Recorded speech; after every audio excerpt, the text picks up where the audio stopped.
আসসালামু আলাইকুম রহমতুল্লাহ।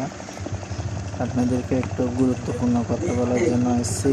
যারাই যে কোনো জিনিস চার্জার, যে কোনো মেশিনারি জিনিস দেখবেন যে লাইট জ্বলে, এগুলোতে ধরেন এই মেশিনটা লাইট জ্বলতেছে, এম্পিয়ার বাতাসে হঠাৎ করে কিছু লাগাইলেন, এরকম লাগাইলেন, লাইটটা অফ হয়ে যাবে, তাহলে তাড়াতাড়ি এটা খুলে ফেলবেন।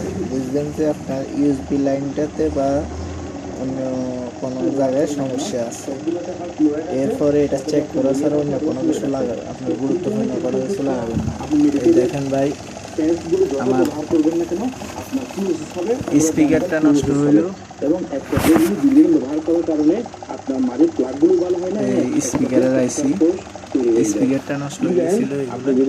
এখন এক আইসির মধ্যে দুটোটা ইউজ করতেছি, আবার ফেস দিয়ে দিছি। এক আইসির মধ্যে দুটো স্পিকার দিয়ে দিলাম। কুলিং ফ্যানটা ল্যাপটপ ঠান্ডা রাখে যে ওইটা নষ্ট হয়েছিল। তারপরে রিমুভার এটা নষ্ট হয়েছে। পাওয়ার বটমের মধ্যে লাইন দিয়ে দিছি, এটা নষ্ট হয়েছে।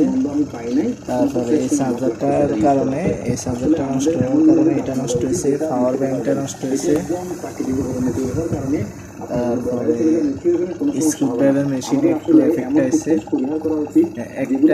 একটা সমস্যার কারণে অনেক সমস্যা হয়ে গেছে। এই জন্য আপনারা অবশ্যই যদি দেখেন কোনো কিছু লাগানোর পরে ওই জিনিসটার আলো বন্ধ হয়ে গেছে, আলো বা ইন্ডিকেটর আছে, ইন্ডিকেটরটা বন্ধ হয়ে গেছে, তাহলে সাবধান অবলম্বন করবেন। নাহলে আপনার অনেক টাকার, আমার এখানে 15,000 টাকার উপরে লস হয়ে গেল। কী করুন, কিসমত খারাপ। আপনারা অবশ্যই এগুলো খেয়াল রাখবেন।